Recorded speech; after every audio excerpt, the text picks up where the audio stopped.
Hello and welcome into another episode of Locked on Wolves. Today on the show, it's the postgame pod for the Timberwolves blowout win over the LA Clippers, a third consecutive strong, dominant defensive performance. We're going to break it all down today.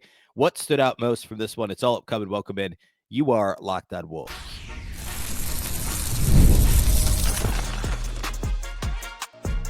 You are Locked On Timberwolves, your daily Minnesota Timberwolves podcast. Part of the Locked On Podcast Network, your team every day.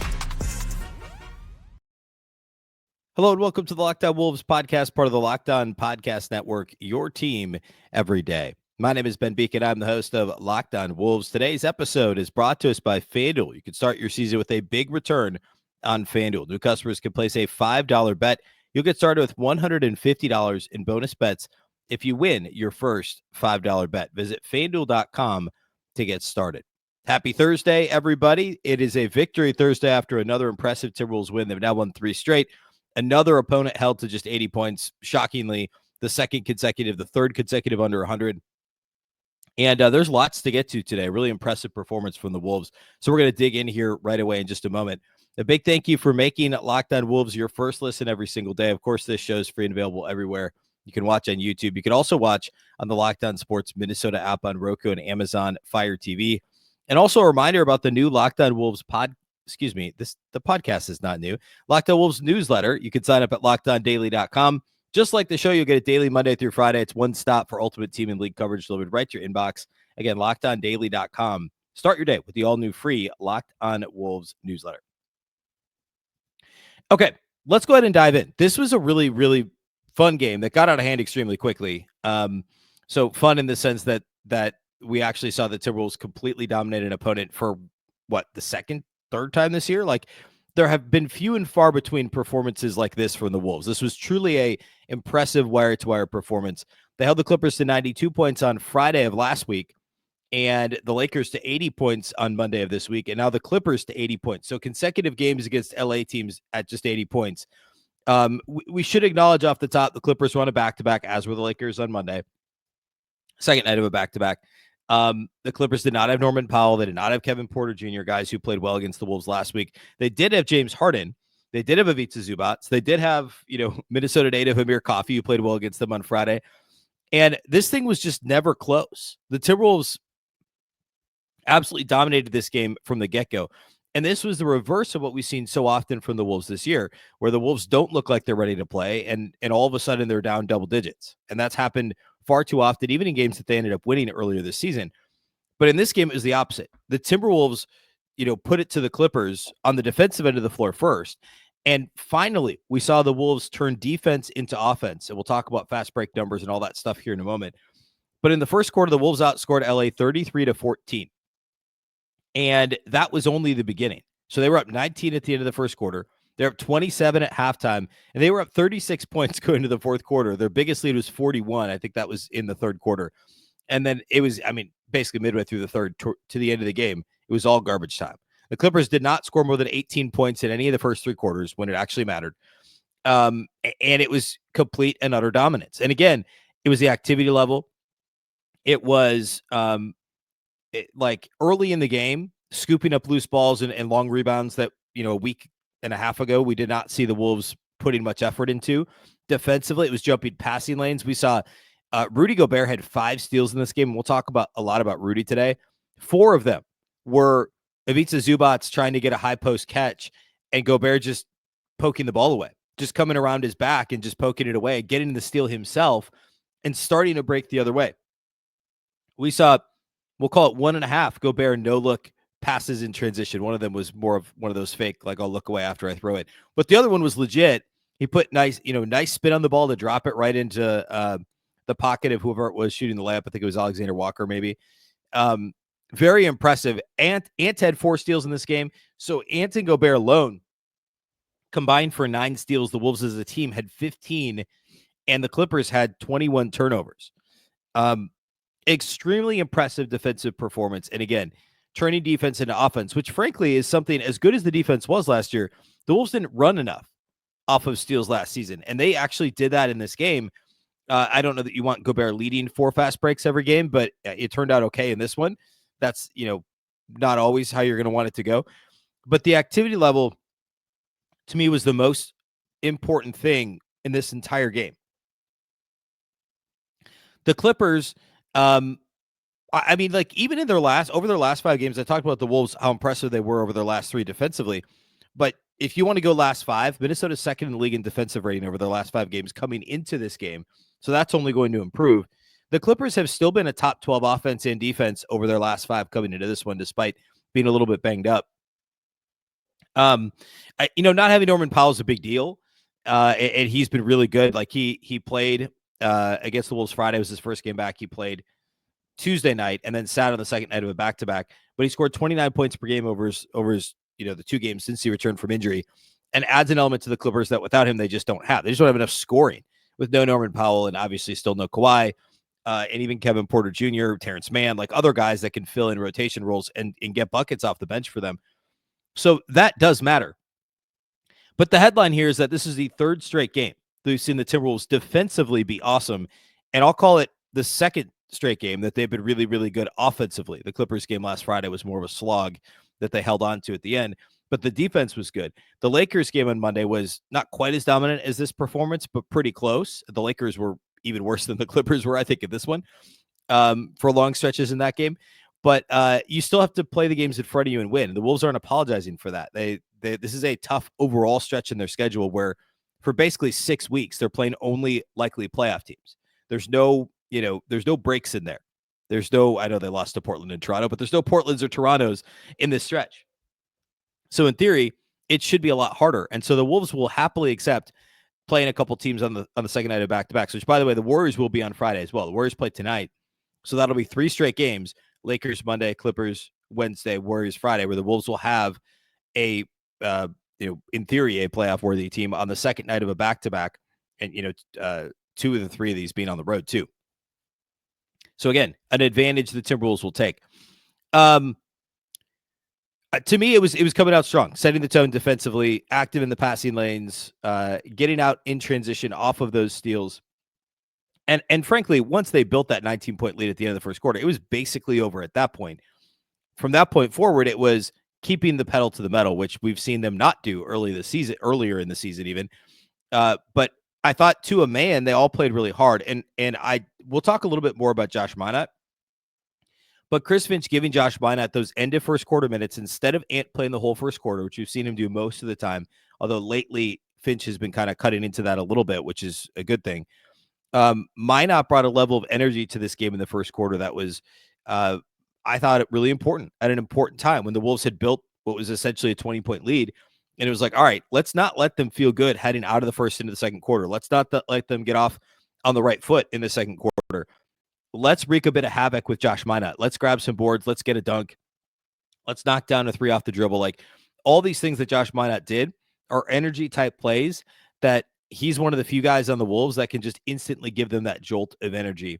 And he did that in this game. We'll talk more about his performance, but I thought that was actually a key moment. It sounds silly when they were up 16, 18, 19, whatever it was toward the end of the first quarter. But if you give them that glimmer of hope, if you let your foot off the gas just a little bit, you have a fatigued Ant out there in minute 12 of the first quarter, whatever. Instead, come with fresh legs, come with somebody who's going to give you that jolt of energy and try and step on their neck while you got them down. I think that was a smart move by Chris Finch, and it turned out in the Wolves' favor. I want to talk a little bit more about the defense and how impressive it was. We'll talk about the Wolves. We'll call it a 3-point barrage in this game as well, and what the offense looked like. And then we'll talk some garbage minutes and studs and duds and all that stuff here in just a moment.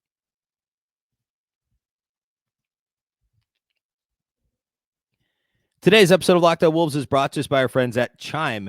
We've all been there, spending more than we should during the holidays. It's easy to fall into that trap. You can take control of your finances by using a Chime checking account with features like no monthly or maintenance fees, fee-free overdraft up to $200, or getting paid up to 2 days early with direct deposit. You can learn more at chime.com/NBA. We've all been there where we've had, the holiday spending issue, the overdraft, whatever it might be.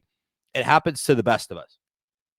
But now you can join millions of Chime members who are working on financial progress. Chime helps with fee-free overdraft up to $200. Your next deposit is applied to your balance. You can get spotted on debit card purchases and cash withdrawals, and there's no monthly fees or maintenance fees on over 50,000 fee-free ATMs.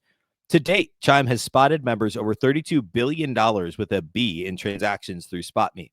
Friends give friends a boost. Eligible members get complimentary boosts to temporarily increase a friend's SpotMe limit.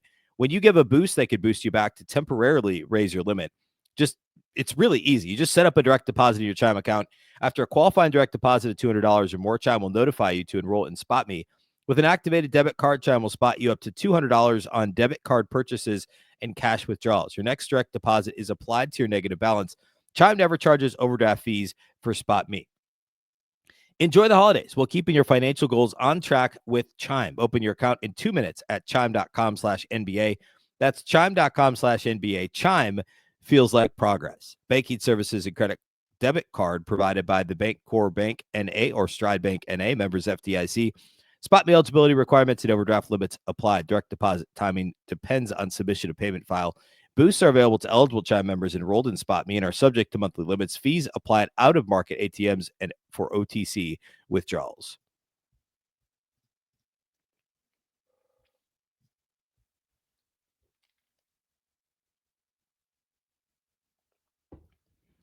All right.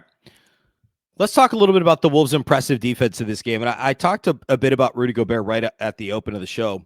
Gobert was obviously most impressive, and this is one of those where he stuffed the stat sheet, which, I mean, I say that like he does it all the time. A lot of times it's points, rebounds, occasionally blocks, right? He only had one block in this game, and I mentioned this on the postcast that I did with Jack Borman last night, which is the last episode in your audio feed as well. If you missed it live on YouTube, you can catch it there. But Jack and I had a conversation, and I brought up that the Clippers announcers, and I'm blanking on the play-by-play's name, who has been there a long time, but Brian Simeon, maybe? I don't know. And then Mike Fratello, who I like, the former coach, as the color analyst. But the play-by-play guy was talking like, Rudy Gobert with another defensive, play impact that he's making that's not a block shot. I said to Jack, I was like, look, we know Rudy's blocks are down. That's not the only way that he impacts games. And even back when he was blocking more shots with Utah, that was obviously a slightly different scheme and a younger version of Rudy, but he was still doing stuff besides actual block shots, right? It's the presence of Rudy. It's the never minds that he generates where guys start to drive and then they're like, nope, Rudy's there. I'm going to pull it back out. The altered shots, of course, like all that stuff that doesn't show up in a traditional box score, on a stat sheet. And sure enough, in this game, he had just one block.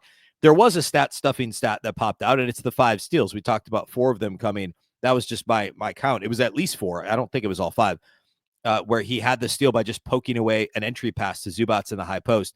He also had 7 assists in this game. We'll talk more about Rudy and studs and duds, of course.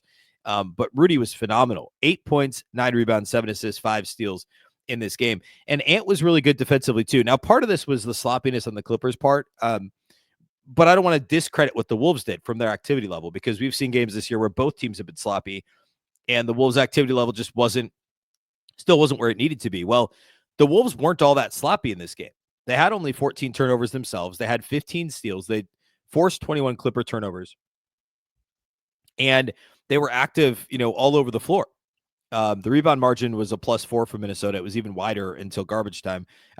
Garbage time threw off all these stats. But in the first 3 quarters, the Wolves dominated every single facet of this game. And it was a combination, again, of the opponent being tired at a back-to-back, not interested, a bit shorthanded, just not playing well, and then the Wolves actually playing well.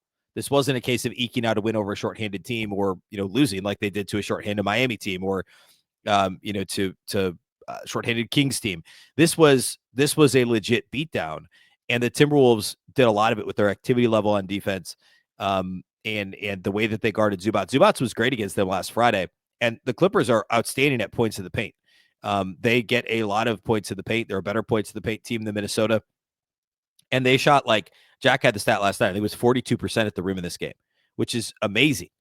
And Zubac himself only had 4 attempts. James Harden was 1 of 10 in this game and had 4 turnovers to 3 assists in 25 minutes. It was a truly brutal James Harden performance and a bad Zubac performance, not because of him, because they couldn't get him the ball because of Gobert's defense and also the point of attack pressure the Wolves were putting on the ball. The pressure the Wolves were putting on the ball at the point of attack. Alexander Walker and Mike Conley, I thought, was very active in this game. So that was all super impressive. Regarding the Timberwolves offense, it wasn't super pretty to watch for chunks of this game. But they weren't turning the ball over like crazy, which is what we've seen them do so often this year. And their shot profile going back to last year has always been good. And they always made enough shots to win, right? Like you look at their shot profile, it's good. Their expected effective field goal percentage on clearing the glass is good. Their actual effective field goal percentage was really good last year. The problem was they turned it over so often, they didn't get enough shots up at the rim. And this game is actually a really good example of what happens when you don't turn it over at an ungodly rate. They still ended up with 14 turnovers, which is a little too many, but we'll take it. Grand scheme of things. And also garbage time contributed to that. We saw, a couple of bad turnovers in garbage time. But all that to say, when you actually get shots up at the rim, good things happen, especially when you have good shooters like the Wolves do. Minnesota got 44 3-pointers up, which is right around their season average. They only made 36%, which again is a fine number. It's a little lower than we're used to seeing when they, shoot at that volume. But Ant got up 9 threes in 26 minutes. Randle got up 9 threes in 26 minutes. They were both 4 of 9. We saw Nickeil Alexander-Walker get up 7 threes in 22 minutes. DiVincenzo was 1 of 4 outside the arc. So everybody was kind of like right around where you'd expect them to be, other than, I guess to this point, you'd expect DiVincenzo to be 1 of 4, but he's better than that. But it wasn't like they got hot from 3. It wasn't like they, did anything else outlandish. They just got good shots. They didn't turn it over like crazy. If you get 44 3-point attempts, you make 16 of them, you shoot 36% from 3, you're going to have a shot to win every game. And with the defense as good as it was, you're not going to lose. If the defense hadn't been good, the Wolves still only scored 108. They had a modest, what do they have? 86 through 3 quarters, which is fine, not great. But they had 7 offensive rebounds. It's not like they had a great offensive rebounding game. It was really just all about running their offense, not turning the ball over, and playing great defense. And again, I'll say this again. This is a perfect example of a middling offensive performance by Minnesota that can win a game because they don't turn the ball over and they play hard on defense. That should be the floor for this team. And then obviously a team playing as badly as the Clippers, tired, shorthanded, that's going to make this into a blowout. But even if the Clippers were all there and playing hard, whatever, if the Wolves play this exact same game, they probably still win because the defense was so good and the offense was good enough and they didn't turn the ball over a ton. You're not going to win every night with this formula, but the ceiling of the Wolves offense is still a top 5 offense. I truly believe that because you have Anthony Edwards. You still have a nice additional offensive piece in Julius Randle. You've got shooters that will shoot better, like Mike Conley and Dante DiVincenzo and Naz Reid. Like these guys are going to continue to shoot. Nickeil Alexander-Walker shoot good enough or better as the season wears on. So I see this as, if this is the floor of the team, which is a phenomenal defense, a solid offensive performance that's not turning the ball over left and right, that can get up 40 plus threes a game and make 36, 37 plus % of them. The floor of this team's really, really, really high.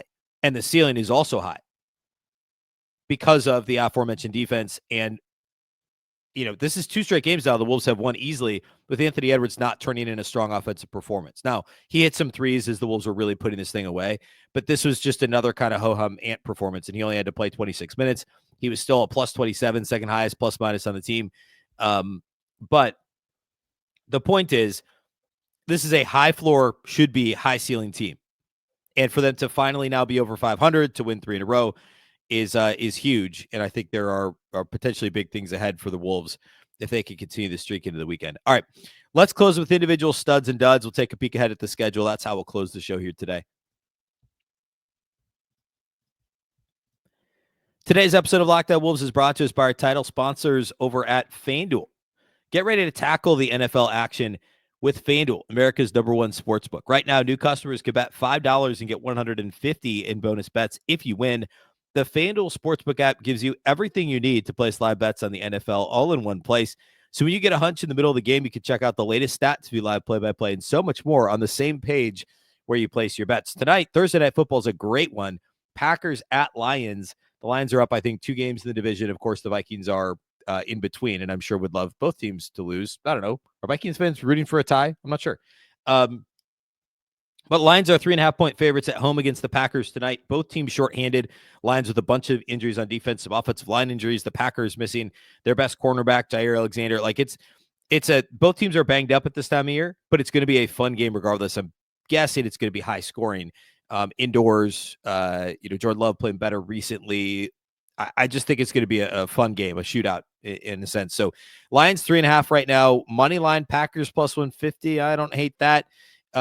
Anyway, go check that out over at FanDuel. Again, you can also live bet over there as well during the game tonight. Just visit FanDuel.com to join today. You get started with $150 in bonus bets if you win your first $5 bet. That's FanDuel.com. Never waste a hunch. Make every moment more with FanDuel, an official sportsbook partner of the NFL.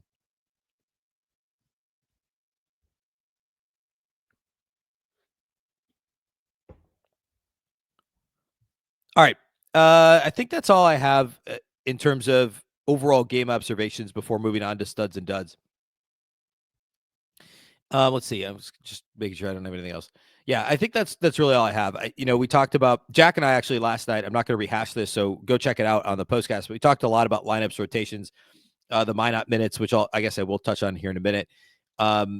So like, the lineups, as I covered extensively on this show, it would have been, I guess, Wednesday's Locked On Wolves show. So 2 episodes ago in your feed.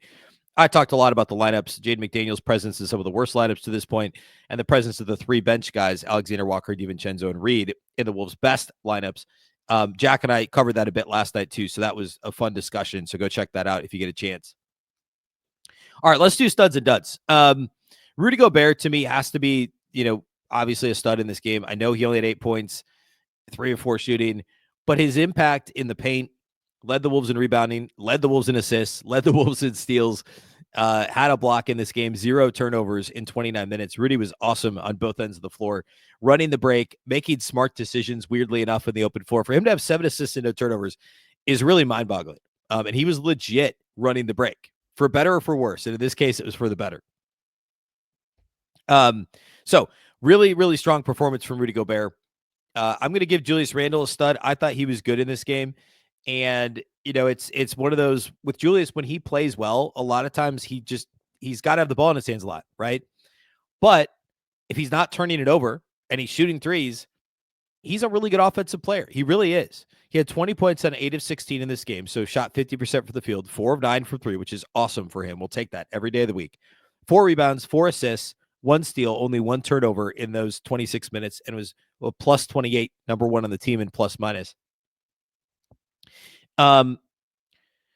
Jack and I talked about this last night as well, but Julius, when he shoots more threes, that means he's being more decisive. He's getting the ball and going. And there's less opportunity for turnovers and errors and things like that if he's just ripping it and going. And he did put the ball on the floor a little bit in this game. And that's fine to an extent. I think his first shot of the game, the first make of the game, was a tough, 14-foot fall away. But for 9 of his 16 shots to be from outside the arc, that's great. The Wolves will take that formula because he's still going to get into the paint. Now, he didn't have any free throw attempts in this game, which is a bit unusual. But I thought it was a really strong Randle performance, and the Wolves will take this. He didn't have to do much defensively. That's, of course, going to be the end of the floor that everyone's kind of looking at. But, I thought he played really well. Third stud for me. This one's tricky because you could go any number of directions. I mean, Ant was good overall. I'm going to go with Josh Minott, which is maybe a slight, I don't know. I don't think it's a stretch. I talked earlier. I thought his stretch of play from late first quarter to early second quarter with the Wolves already up double figures was important. He legit, he had a dribble drive dunk. He had I think it was a 1 dribble, I think he came off a screen and or dribbled around a screen maybe, and 1 dribble pull up 3-point shot, which was nice to see. We saw him in transition. We saw him defensively have an impact. This was a strong Josh Minott performance. And the numbers look really good because he played an additional 8-10 minutes of garbage time. But he played, 6-8 minutes of the first half that were not garbage time. He played some third quarter minutes when both teams, James Harden was still on the floor. There were still starters in the game. He ended up with 13 points on 5 of 7, 1 of 3 outside the arc, which, by the way, means he was 4 of 4 on 2-point attempts, 1 of 3 on threes, 2 of 3 at the line, 8 rebounds in 21 minutes, second on the team in rebounding, despite only playing 21 minutes, 3 assists, a steal, a block, only 1 turnover and 2 fouls in 21 minutes. We will take that Josh Minott performance every day of the week. And this is exactly what he could do with more regular minutes. And Jack and I mentioned briefly last night the possibility of, are there Jaden McDaniels minutes that Minott could eat into if McDaniels just doesn't have it on certain nights, which I think with McDaniels, it's kind of apparent early if that's the case. Maybe you pull him, or maybe, regular rest for Ant, whatever. And then Minott stays and plays most of the second quarter instead of McDaniels coming back. McDaniels gets a chance to open the second half, assuming he's still in the starting lineup, and, see if he can find a rhythm. Obviously, McDaniels in a rhythm is important to this team. We've heard Chris Fitch call him a bellwether for the offense in the past, which I've kind of quibbled with the semantics of that. But Josh Minott's going to need to play, and I've been beating this drum now for over a year. Less during the season last year because it was pretty clear the Wolves had a pretty good top 8 even before the trade deadline. But going back to last offseason, Josh Minott is one of those guys I think is a legit rotation player. I think he's going to have an impact on the glass. I think he's improved enough as a shooter to be a league average 3-point shooter, maybe even slightly better. And he's got size, athleticism. He plays hard all the time. I just don't know. It's going to be tough to find him the minutes, so I don't want to act like it's a no-brainer. That's obviously the biggest thing. But to find him minutes now is super important because God forbid something happens to McDaniels this year. Somebody gets hurt, Alexander Walker goes out for a period of time or something terrible like that. You're going to need Josh Minott. And at some point, you're going to need a rotation that is a legit 9 guys instead of 8. And Rob Dillingham's out right now with the ankle now. He's missed the last couple games. So it's an opportunity for Minott to take that role and run with it. All right, duds, I don't have any. Nobody played poorly. Everyone played great. Dacian Nix, I guess, had some uneven garbage time moments, but I don't want to just call out Dacian. PJ Dozier missed 4 free throws, made a 3-pointer, but missed 4 free throws, so I guess we could call that out. But no, nobody played poorly in this game. This was a strong performance for the Wolves. And I kind of gave all the caveats already. The Wolves aren't going to apologize for performing like they did against a team above them in the standings, a team they now have a 2-game lead on in a tiebreaker, which is a legit thing in the West that we're going to have to look to. So a really strong performance for Minnesota, and it doesn't get any easier. Now, Golden State on Fridays on the second night of a back-to-back. We'll set this up on Friday's show for you. But they play tonight, and they're playing 3 games in 4 days. And I think Jack predicted on the show last night that Steph Curry wouldn't play Friday. Who knows about Draymond Green? It's another winnable game for Minnesota. We'll talk about the FanDuel line on Friday too, but it's another team ahead of them in the standings that they can get a jump on in terms of tiebreaker. They play them Friday and Sunday. So say Draymond and Steph don't play Friday, they probably play Sunday, but at least you get a chance to win 1 out of 2. I don't want to say for free, but a real good opportunity to do that. And then maybe you steal another one Sunday. You're looking at a 5-game winning streak and you feel really good about where you're sitting. For the record, right now the Wolves are tied for 10th in the West because they lost to the Spurs. They're technically behind the Spurs, but they have an identical 11-10 record. They have a point differential better than the 4 teams directly in front of them. So their point differential is actually 6th in the Western Conference. Their record is tied for 10th. They've got a superior point differential by a lot over the Lakers and the Spurs. By a slimmer margin over Denver and the Clippers. But again, they've beaten the Clippers now twice. They've beaten Denver once. So given how poorly the Wolves have played for stretches this year, they haven't played the Jazz. They haven't played the Pelicans. They haven't played the Wizards or the Sixers either. And for them to be at 11-10 with the positive differential, man, it's amazing what a difference a week makes. Right? A week ago, the sky was falling, and since then, 3 wins, 3 convincing wins, 3 impressive defensive performances. We'll break down where the Wolves defense stands league-wide on Friday's show. We'll talk about the Warriors matchup, which we have not seen yet this year. Talk about all that on Friday's show. Otherwise, that's all we got for you today. A big thank you for making Locked On Wolves your first listen every single day. Of course, this show is free and available everywhere. No matter where you like to listen to podcasts, you can find Locked On Wolves. You can also watch on YouTube and also on the Locked On Sports Minnesota app on Roku and Amazon Fire TV. A reminder about the Locked On newsletter, Locked On Wolves newsletter. You can sign up at LockedOnDaily.com.